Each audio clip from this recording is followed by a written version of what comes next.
Great. So good afternoon, everyone. Once again, welcome to today's session. This is an informal session for the Teaching the SDGs Committee of Practice. And I'm super excited to have everyone here and taking out time out of the busy schedule to learn a lot more about teaching the SDGs more generally. As I said, my name is Morenike. I'm the program coordinator at SDSN Canada, which is a national network hosted at the University of Waterloo to engage Canada's college and universities to achieve the Sustainable Development Goals. Today's conversation is part of the Teaching the SDGs Community of Practice we have formed in the network, meant to inspire, aspire, and share best practices and resources. We intend to create a community for those teaching or interested in teaching on Canada's biggest sustainability challenges and SDGs. Before we go on, I would like to acknowledge the land we're on today. And just to say that SDSN Canada is situated at the University of Waterloo, which is on the traditional territory of the Neutral, Anishinaabe, and Haudenosaunee peoples. Our main campus is situated on the Hardimans Tract, the land granted to the 6 nations that includes 6 miles on each side of the Grand River. The university's active work towards reconciliation takes place across all of its campuses through research, learning, and teachings, and is centralized within the Office of the Indigenous Relations. Recognizing that we are all coming on to this conversation from different lands, I invite you all to please introduce yourself in the chat box and also to share the land you find yourselves in today. To find the traditional lands on which you're based, I would invite you to look at nativelands.ca, and my colleague John would put that in the chat box. And also, as we go on, in the spirit of the holidays, while you're introducing yourselves, I would like everyone to also put in the chat box one SDG inspired activity or decisions you'll be making for the holidays. You can as well just put that in the chat as you introduce yourselves. I'll give a minute for everyone to do that. And for me, I think I'll pretty much be using recyclable papers for wrapping Christmas presents this year. Fingers crossed to see how that goes. And as everyone is introducing themselves in the chat box, a quick glance through of the agenda today. We're having a brief remarks on SDG Week Canada, and then we'll dive straight into the discussions for today. And everyone will then have an opportunity to ask their questions. So please, as we start off on the session, as we're asking the panelists and the speakers here today, please put your questions in the chat box or in the Q&A box below. After the Q&A session, then we're going into breakout rooms where you can network and have the opportunity to discuss more further. I would now like to introduce my colleague, John Bill, to say a word about SDG Week Canada. John? Thank you, Morenike, and hi everyone. Nice to see you all here, some friendly, familiar faces and some new faces. So look forward to the conversations today and furthermore into the community of practice. And so a quick note on SDG Week Canada. So this is an initiative in partnership with the Sustainability Hub at the University of British Columbia, SDSN Canada, as well as Colleges and Institutes Canada. And we are collaborating to create a space March 6th to 10th, 2023, for all of Canada's universities and colleges to focus on the SDGs, whether that's organizing events, rallying their campus, their student community to share about student leadership on the SDGs. It could be whatever the campus would like to do. And as part of our thinking and with this community of practice, we're thinking, well, how do we push teaching on the SDGs further? And how can we maybe have that impact as a community? And so I think, part of what we want to try and do today is to encourage you all, to participate and think about, how can your work kind of be leveraged as part of SDG Week in 2023. But also maybe how can you maybe ask a colleague or two and say, have you thought about teaching on the SDGs? And if not, here are a couple of resources. And, we have some ideas of resources you can share and try and get the network, the community to reach out beyond kind of the friendly, familiar faces and see if we can get others teaching on the SDGs that might not have otherwise done so. So that's kind of a bit of a challenge we'll leave with the group, I think, but we can talk more about that later. And I think, today's session will be fantastic just to learn about some different approaches from Tracy and John around teaching on the SDGs, what's worked. And I see Mary Claire, who's got lots of really great ideas. I'm sure many others as well. So yeah, look forward to the discussion today. I will put a link in the chat about SDG Week for anybody to learn more. And so with that, I will pass it back to you, Morenike. Thank you. Yes, thank you so much, John. And with that, it's my pleasure to introduce our great speakers today, John and Tracy. As I facilitate this conversation with John and Tracy today, it will be followed by an opportunity, as I said earlier, for you to ask your questions. And just in my research in terms of getting prepared for this session and understanding what teaching the SDGs is all about, we understand that we're living in a world now with growing challenges, and to be able to solve those challenges or prefer solutions to these challenges requires a huge investment in education. For learners to acquire the knowledge and skills required for advancing sustainable development, it's critical to teach the SDGs in classrooms across all levels of education. Teaching the SDGs is particularly relevant as it exposes learners to what these global challenges are. However, it has been very puzzling for academics and researchers as to how to incorporate the SDGs into their teaching methods. And one of the things we want to do today is to kind of showcase strategies for engaging students and also share relevant resources that everyone here can find useful and effective methods for teaching the SDGs more generally. So with that, I'd like to introduce our speakers, Tracy and John. John is an adjunct professor at the School of Environment and Sustainability at University of Saskatchewan. Since 2020, John has been teaching a virtual course on the United Nations Sustainable Development Goals.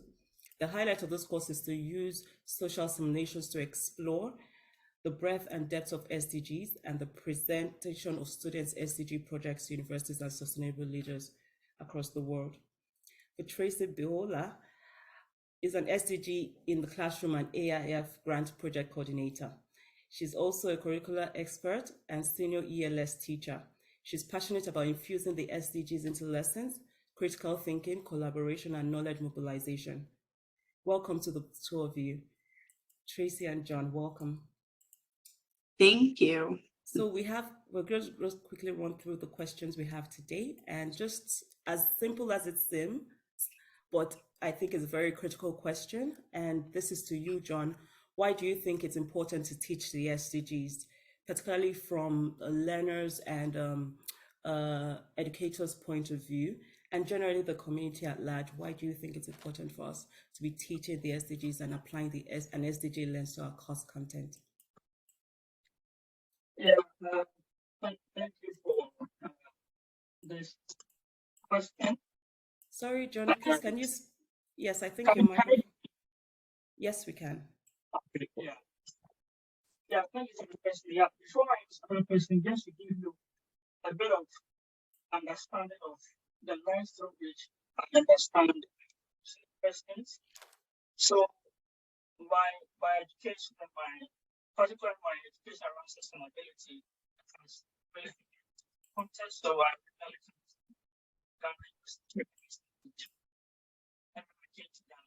So sorry, John, it's still a bit faint on our end. Okay, can you hear me? Yes, we can, but it's really low. Okay, I really don't know what is happening, but it's now come to meetings today and everything was fine. So what I would say is that, yeah, it's a very important question that we all have different lenses of how we can approach that. But I think for me, I just want to take it from the perspective of what learners are learning and how is it beneficial to educators, personally for myself, based on my own teaching and my own engagements in the SDGs over the past 4 or 5 years. And I think for everyone, as we said, really is a very important concept because it's the most important concept around us. Everyone knows about them. And even though we come from it from very different angles and we can define very differently, I think it's a very important framework that really can help students to think in a very multi-dimensional sort of perspective, especially about the challenges that we face.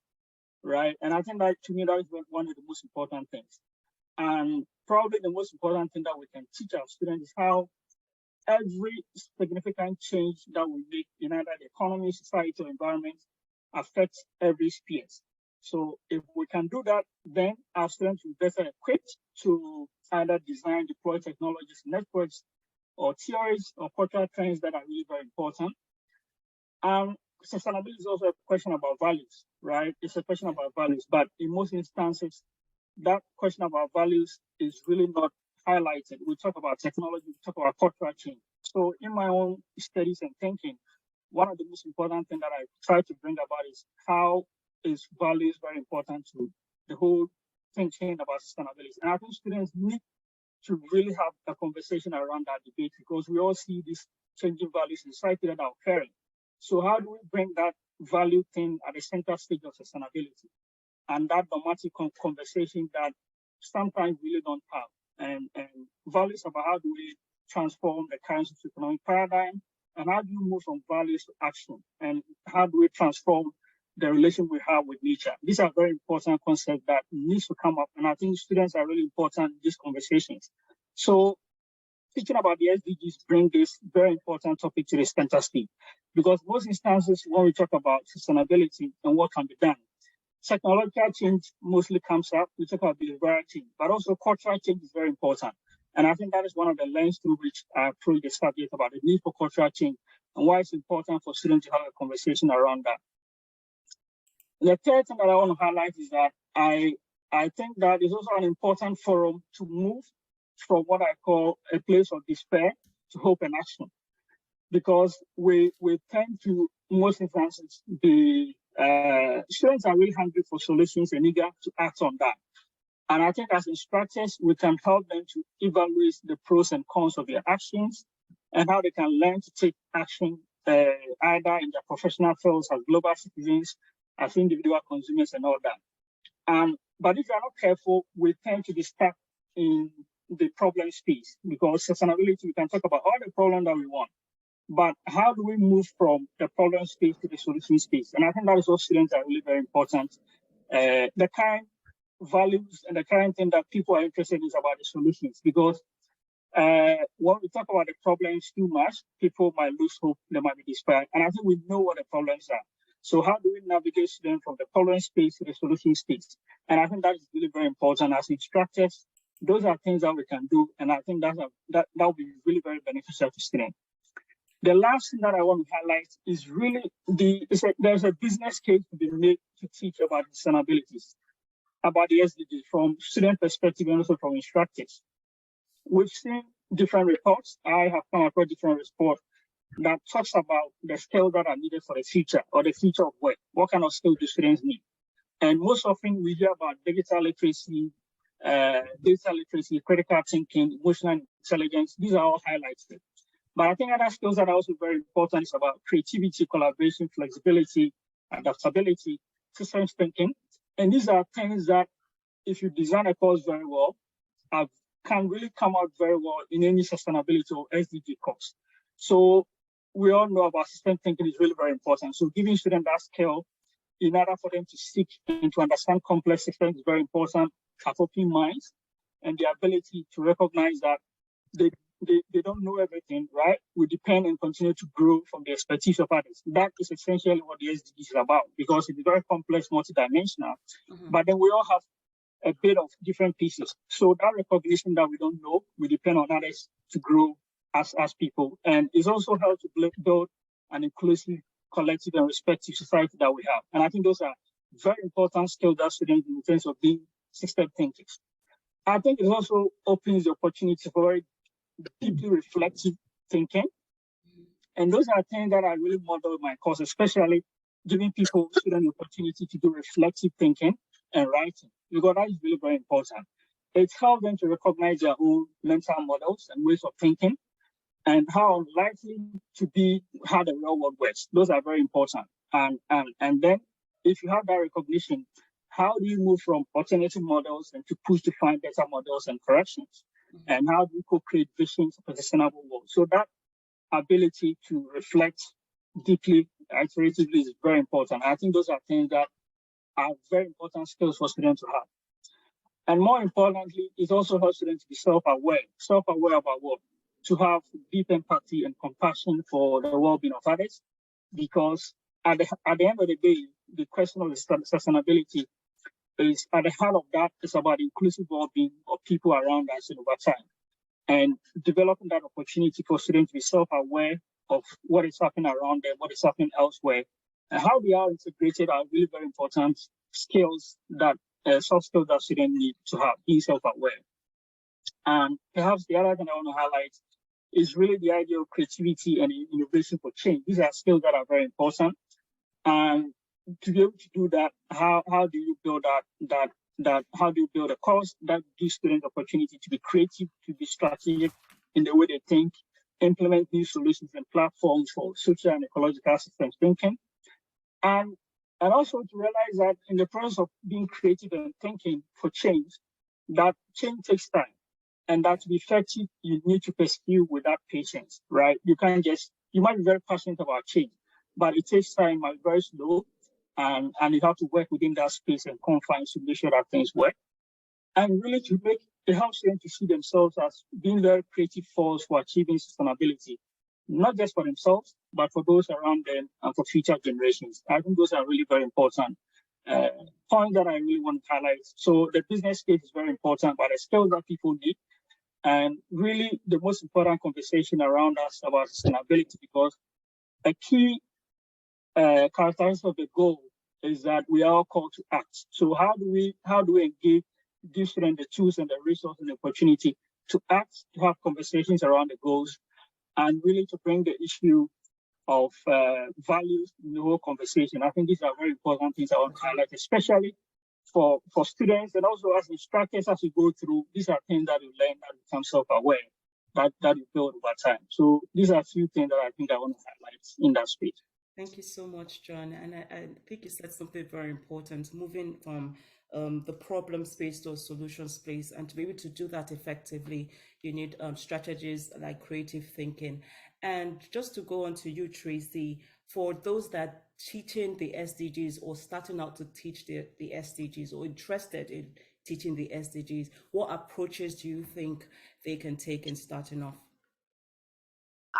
One thing that's always served me well, I think, before you get into more formal teaching approaches is if people can start where their students are at. So find out what do the students know, what they don't know, and then build from there. You really need to find a way to tap into that student background, knowledge, and experience. So some teachers may use the KWL Plus worksheet, right, is a very easy tool, and it can be done digitally and paper-based, right? So then from there you could build. So for example, perhaps an experiential education approach. So here you're getting students to apply theory to experience in the classroom, but it also can be done in the community. Plus you want to add that reflection piece, and I know John touched on that earlier. So if teachers can design experience where students are exploring and connecting and trying to navigate that world beyond the classroom would be fantastic, right? Because that's what the SDGs are all about. And then you want to encourage students to make critical connections between what they're learning and how to apply those ideas, right, in various contexts and challenges, both now, like what's going on currently in the world, in their community, but also for the future. So if teachers can infuse those SDGs into classes, students can really get hands-on work and experience with those goals, right? We've got to make it personal and relevant to them. And then of course, the critical reflection component is huge. In terms of that as well. I would also encourage teachers to think about maybe a problem-based approach. So have students working in groups, right? Like 2 heads are better than 1. So get them working on solving real world problems. Wicked problems, right, is something that teachers are implementing. So think about those complex open-ended problems that you can pose to your students based around SDG themes, right? Get them to learn the concepts and the principles and develop those critical thinking skills. And problems can come from like the UN SDG cards, for example, or those icons that you can click on. They have indicators, stats, etc. So think about where those problems can come from. End of chapter problems, right, in your textbook. What about good old television, right? Newspapers, academic journals. So I would encourage people to take a look at that. And then maybe one last approach, an easy one, like a transformative approach. So get students to think about activities and projects that they can be involved with, but also pose those to students as well and encourage them to be active in class. We want to try to get them to think about critical questions, be able to search for information beyond what's stated in the curriculum, and get students, we want to empower them to see the world differently, maybe through more of an ethical lens in order for them to become change agents, right, and affect change. And then when they're learning new information and exploring, and we don't put too many boundaries on them and their experiences, then they can adjust their thinking, right? Which that's what I hope for. So what about introducing oral histories, going to see art exhibits, presenting case studies, meeting or interviewing government officials or community leaders, and then getting them to work towards solutions, things like that in small groups, right? Those would be some of the approaches. So, yeah, thank you so much for that, Tracy. And I think you said something very critical about experiential, an approach, having an experiential approach to teaching, and just getting them to go beyond the classroom, what is being taught beyond the classroom. And I think John did talk about that critical thinking element remains very important. So just a quick as to what strategies do you think we can then use to engage students beyond the classroom? And I'll just be asking that to you, John. What strategies do you think are very important for students and to engage them beyond the classroom and kind of unlock that critical thinking element? Yeah, yeah, to me, this question is very important because I started a course about 2 years ago when the pandemic had just started. Really first participating in the SDGs so how do you so sorry, John, to cut you short. Could you kindly speak a bit louder, please?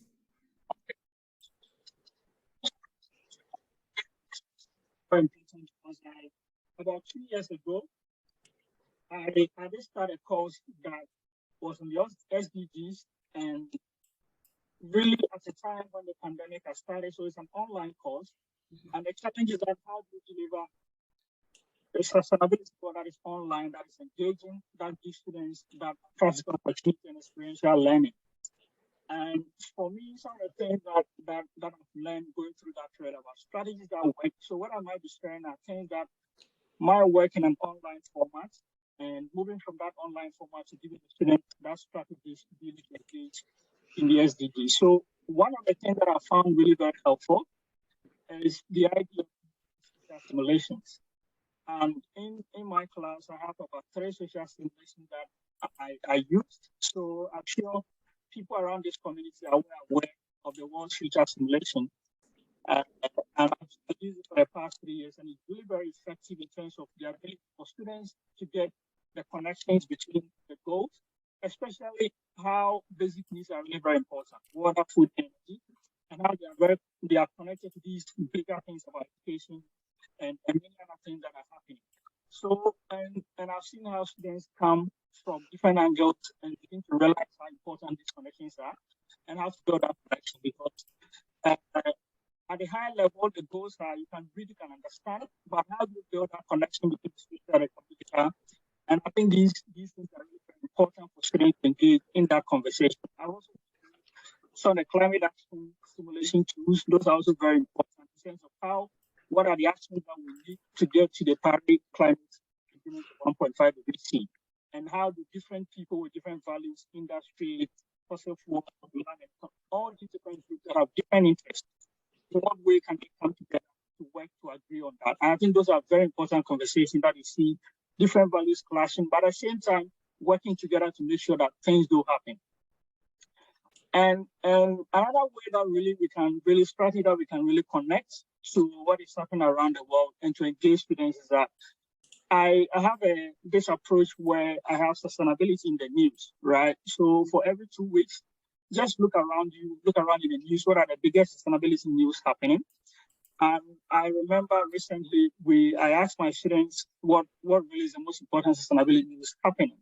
And I was shocked to realize that no one really knew what was happening around COP27. So that was a big challenge. So those are things that I think, how do you connect to what students are learning to what is happening? It might be things that are global, things that are regional, local. So getting that connection from what they are learning to also what is happening around the world. And lastly, one other thing that I also want to highlight is about, so in the course that I teach, you have different people, students that come from different disciplines. And I think they all value things quite differently. And it is important that we create the opportunity for people to know that we all value things differently and we care about different ways. And so I have been involved in this cross-country opportunity for students from different cultural backgrounds, right? To be able to understand how their cultural backgrounds influence the way they think and value about different things. So those are also very important. And I think one tool that I use to explore that, I don't know whether people are aware, is the ecotype survey that I think is more American-oriented, North American, the US-oriented approach. But the ecotype survey is really very important. It helps you to really explore the wide range of ideas and framework that shape the way we care and relate to the environment. And so I have people from my university here in Canada, in the US and France, take that survey and realize that the values and the things that the student care were very different. So for instance, just one example, a lot of people within Canada and Europe really cared about, in terms of policies of action to achieve the goals, about small green steps, right? But while students in the US care about big sort of system changes that are really very important. And then we had a conversation of why do we come to sustainability with these different values? Why do we care differently? And why do we care about different approaches? And realize that it all comes down to the culture, the way we are trained. And I think those conversations are very important because it gives a platform for people to have conversations and to see that we all care, but we care very differently. So I think these are very important approaches that really can be used to help people engage on the goals. Thank you so much for that, John. And just the classic example of students across Canada and the US and how they kind of approach the SDGs a bit more differently. And I think we'll just go to you, Tracy, just to give classic examples of resources people would find useful in teaching the SDGs. Okay, so I'm going to share in a moment the toolkit that my colleague and I created called the SDGs in the Classroom Toolkit. But just to highlight a couple of things, for example, Oxfam has this SDG goal guide for teachers. There's also guides from Canadian universities how to implement the SDGs, the world's largest lesson. UNESCO has a fantastic toolbox, the SDG Academy Library as well. So those are just a couple of quick ones, but I'll just share my screen and I'm going to give everyone a chance to take a look and I can go through a few sections that I think would be helpful. Everyone can see the toolkit? Yes, we can. Okay, so we have quite a few sections here and all the resources are here to help. Just under designing and delivering, if we take a look at the designing, we have a few critical questions that you can consider when you want to create your own material, perhaps refresh something old or revise something. So we have collected several ed tech tools. So ones that you can use as a teacher, You can also share them with your students. It can be peer-to-peer, student-to-teacher, whatever you'd like. So collaboration, discussion, production tools. We've also included, you'll see effective best practices, some example checklists and syllabi. And also we have a section on lesson planning resources that are available, applicable, right, to any discipline.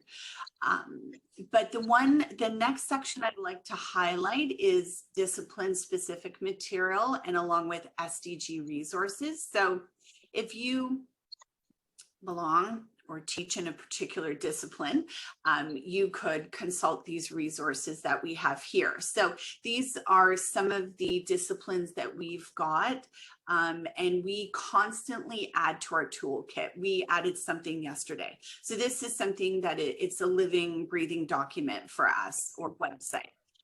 And we have, so for example, if I just click on arts, performance, media, and design, all of the sections of the discipline specific are arranged the same way. So we have lesson plans, we have case studies, we also have classroom support material, and we also have reports. So some sections are smaller than others.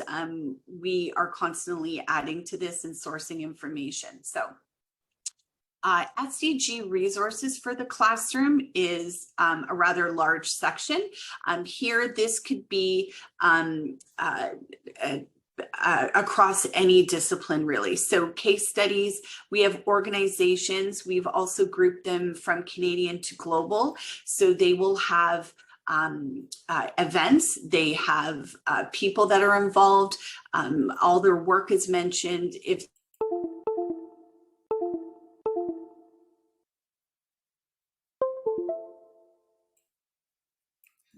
Tracy? Oh, I think she got cut off there. Yes, I think she got cut off there. So we'll have her back once she's able to connect. But I would just encourage everyone to please put their questions in the chat box as well. And Tracy and John would kind of fiddle through the chat and then answer the questions as they come. So okay, so she's not back yet. So Tracy, can you hear us? No, I think she got cut off. So we'll just go through a quick question and answer session right now. And if you have any questions, please put them in the chat box. And Tracy and John will be able to answer it at this point. Tracy, are you back? Well, we can hear you clearly. No.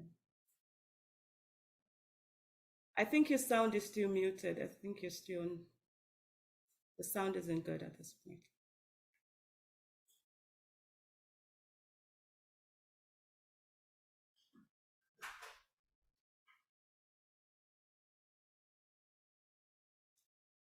Okay, so I'll just go through the chat box to see if any questions have come through. And if you would like to ask any questions, please signify by a raise of hand and I would unmute you at my end.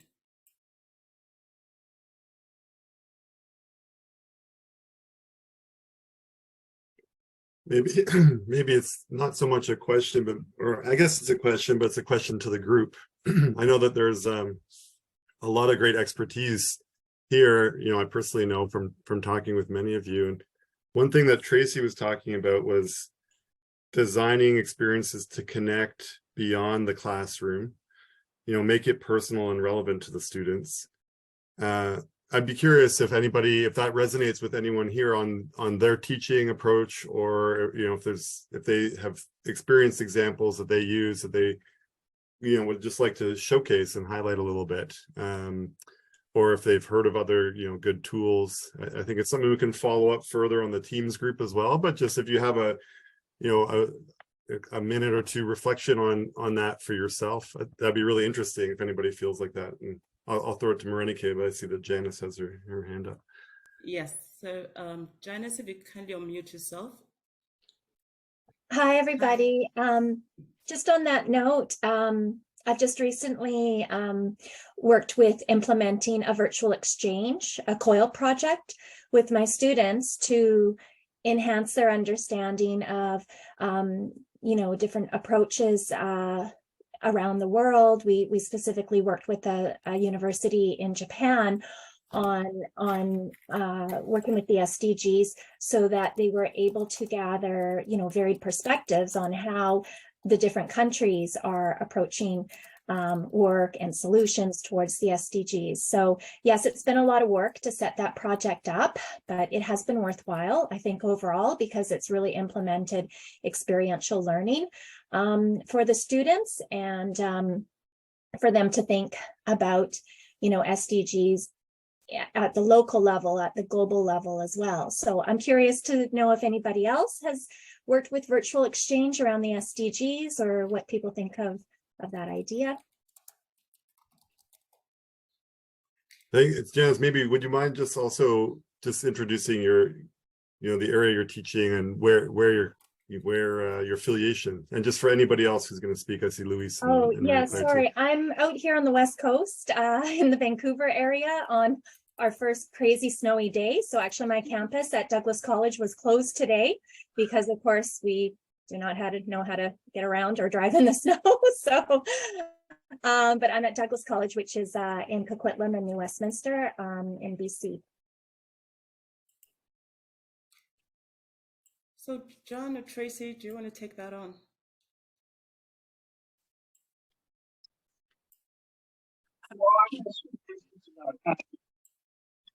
Hello, John. Hello, John. Do you mind turning off your video? Maybe the sound and the audio will be much better. Thank you. Can you hear me? Yes, we can. Oh, yeah. Well, I just wanted to go into I don't know did I hear something about it? Was it a PAL project? Collaborative online learning?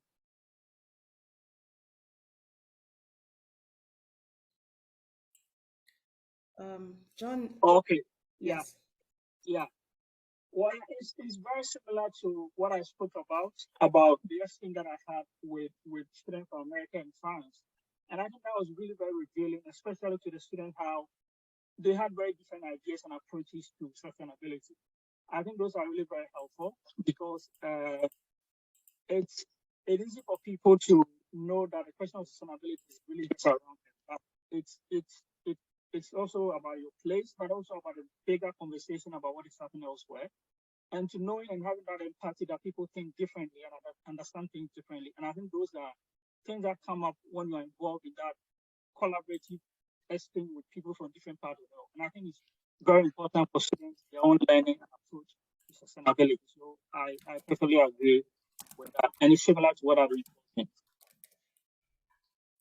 Luis, thank you so much for that, John.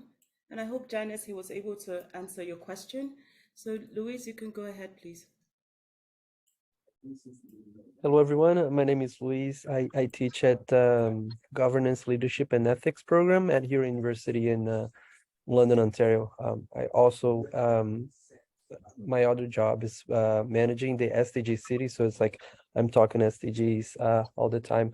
But as the professor had thinking about using SDGs and going beyond the classroom, one of the activities that we do with the environmental stewardship course right at the beginning is to get the students to go to a natural environment in the city, and then come back to the classroom and share, have a little bit of a reflection of what they experienced personally, how they think this is important, how this connect to the SDGs, obviously the environmental ones, but how does this impact social and economic issues, like someone go to the river and they're talking about waste treatment and how much does it cost and how does it affect our indigenous neighbors in the area and things like that. In another activity that we tried to go beyond the classroom, we invite I'm always trying to work at the SDGs at the local level.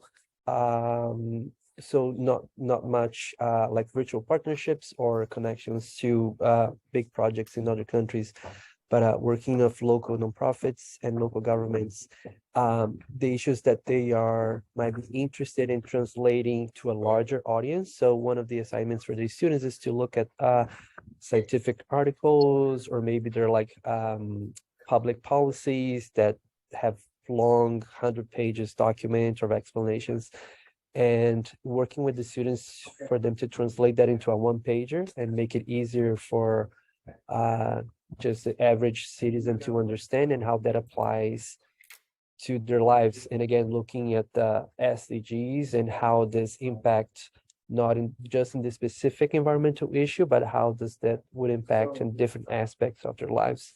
So those are two examples of how we try to like work with these students and work with other sectors in the city and real world issues. Thank you so much for that, Louise. And I think we're having the conversations here already, and I think we'll just continue here instead of going into the breakout room. And now I'm going to go on to Professor Mary Claire to please share your thoughts as well. Sure. So thank you so much. That's a great question. Do you prefer Ramota or Morenike? I prefer Ramota. All right. Well, then I will stay with Ramota. So yeah, in terms of just ways to inspire students. So I teach on a couple of different courses, but one of the most exciting ones that we just finished our final day today, so I'm feeling kind of inspired by them, is the Masters of Development practice at UWaterloo at SEED, the School of Environment, Enterprise and Development. And our students, we do use the experiential techniques as well, but because they're practitioners, development practitioners, we invite them to join task forces where they actually are in charge of coming up with a strategy and a plan, including working out the sort of risks and ways to mitigate those risks and the budgets and the Gantt chart with the timeline and everything else you need for proper project planning and implementation to implement several targets across 2 SDGs. And they do this in teams. And since COVID, we've been able to admit students who are based in their home countries, in all across the least developed countries, as well as all across Canada, Indigenous communities, everywhere else. And what they actually do is they come up with their own plan, and then they present it in the final class to everyone. And we give them real-time feedback before they integrate that feedback and hand it in. So it's a wrapped assignment. And they really seem to appreciate, I was talking to them about it today, they really seem to appreciate the chance to work together and share different experiences of trying to implement the SDGs they've chosen in their countries. They also seem to really appreciate what we try to do, and it's because it takes place during the fall, which is my busiest period, but I organize the law and governance days in the different COPs. And so I always make sure they're invited. And we've been able to, again, since COVID, help people to understand why we hold them, not just in person, but also online. And so all the students can register and join for free. And they're talking to the world-class experts. They're talking to the other practitioners. They're building their own professional networks while they're participating. And they'll join different sessions wherever possible. I kind of try to involve them more as moderators, but it gives them a leg up in their careers trying to implement the SDGs at the same time as they're designing sort of task force plans for how they would implement. And what I think is really important, and it sort of ties back to what John was saying, is that, you know, it helps them to look at it as a problem solver. Yeah. Because it's very easy to sort of sit back and critique the SDGs or critique the literature on the SDGs. But in the end, we're so out of time. And it's so important to take that approach of changing the culture toward solutions. And so that is something the students, I think, really gain from doing that sort of problem solving themselves and trying to spot the problems in their own solutions and then come up with ways to solve them. Thank you so much for that, Professor Mary Claire. I think something that resonates well with everyone that has spoken is the importance of experiential learning and that problem solving as well. We'll go on to Charles. Can you unmute yourself and please share your thoughts as well? Yes, good afternoon, everyone. Can you all hear me? Because yeah, there seems to be a sound issue. I'm a course director at York University in general education, but the way I try to bring students to the SDGs is actually using human health promotion, and basically with a very simple message: planetary health is the other side of human health, and they can't be. So in a way, it's really bringing the whole challenge home, and it also touches on the social determinants of health. So you know the social side of the three-legged stool, of sustainability. And I also use field trips. We're in Canada, so obviously it's not a winter survival courses that I teach. So we do that mainly in September. I also teach a summer course, and mainly with dealing with urban ecology. So something maybe similar to what Luis sort of described. And last, I will do a shameless plug. I will send through a short video that we did. I worked with Tracy and on that amazing toolkit that Tracy. So full disclosure here. And York produced 5 great videos showing how instructors actually are doing this work, and I was one of them. So I'll plug that one in the chat. Thank you so much for that, Charles. And I would invite everyone as well to please share resources you have come across as well in the chat box, and others can kind of click on that after the session. At this point, I think I would invite Tracy, if you have any other thing to add or comment on what has been discussed so far. Can you hear me now? Oh, yes, we can. Sorry about that. There is a major storm going through where I live, so it's just pouring rain and wind, so I apologize. But I think for resources, if anyone has questions about where to find something, just please let me know, and either chat now or email me, because I can help you locate something that's within our toolkit for your classroom. And if we don't have it, I'll find it for you. So if there's something, especially around, I know experiential education has been quite popular here today. So we do have a lot of resources and lesson plans, and we are expanding our collaboration section. So we're always welcoming teachers to share their resources, share their lessons, things like that. So, but definitely if someone needs help finding a resource or somewhere to start, just let me know. I can help. Thank you, Tracy. John?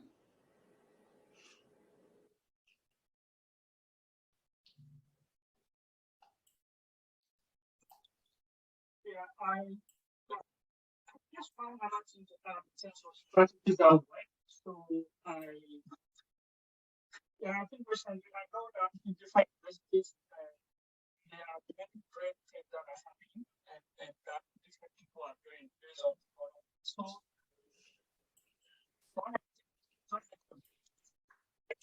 recently, this science impact on education ranking that came up. And I know there are problems with the ranking and everything, but I thought that what I tried to do with my students was really just to see what is happening around the world and why the different universities are ranked differently and what are some of the things that they are doing. So one of the things I remember I tried to do was just to let a student really identify where your universities are ranked in the overall ranking, and also compare that ranking with the top 3 like universities that are ranked on that goal. And essentially really understand what they are doing differently from what is happening in their own campuses. And I think that was really very empowering to a lot of students in terms of questioning what is happening, learning what is happening elsewhere, but also questioning what the own universities are doing, asking questions. And I think that was very effective for really people to know what is happening globally in terms of what universities are doing, but also questioning what others are doing and also questioning their own university. So those are things that have really come up, and that was, I think that was very effective. So something that I used just to share here. Thank you for that, John. And I think it's very important to keep sharing best practices from around the world and kind of infusing that into the Canadian curriculum as well. So at this point, we're closing, we're nearing the end of the hour.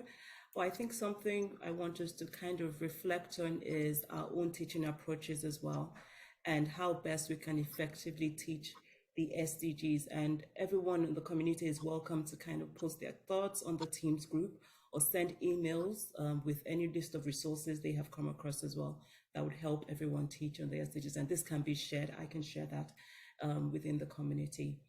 At this point, I'll invite John for the closing remarks. And thank you so much, Tracy and John, for being a part of our conversation today. And I think I have learned a lot on how to effectively teach the SDGs. The strategies were very practical, and I think just going forward, experiential learning is very important, and it's something that each of us can kind of infuse into our teaching going forward.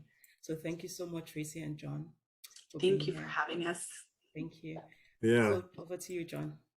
Yeah, I'll echo. Thank you so much, Tracy and John and Ramota for facilitating the session. Thank you everyone for joining today. I think what is continually very inspiring around the SDGs is that people want to gather and they want to share and they want to talk about it and work together.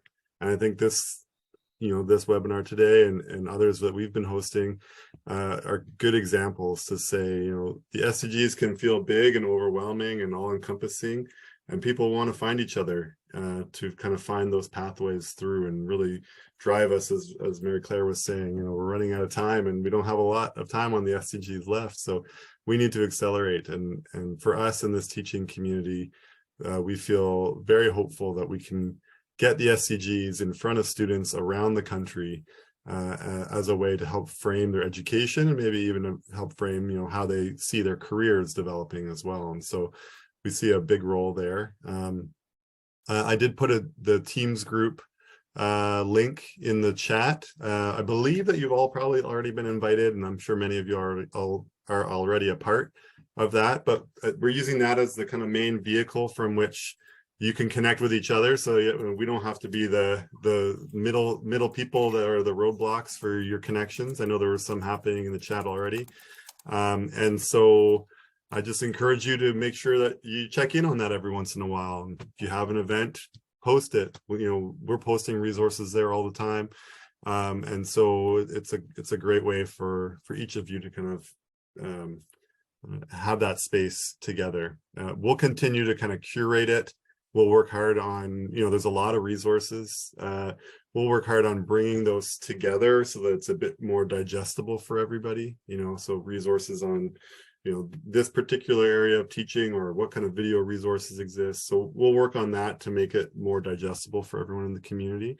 And then also just to, reiterate the challenge, talk with your colleagues, maybe, especially those that are in disciplines that may not be the natural kind of sustainability oriented disciplines, so the engineering, the science, the maths, the arts, everybody has a role to play. And so I think one great impact we could all achieve together is to reach out to a colleague or two and say, have you thought about teaching on the SDGs? Here's a resource or two you could easily just bring into your class to do so. And so we can try for that. We'll send out more information as follow-up around the SDG Week Canada. And so, we've got time till March. If that's something of interest that we all want to rally around, we could try for that. So all that to say, thank you so much, everybody, and look forward to more discussions. Thank you, everyone, for joining.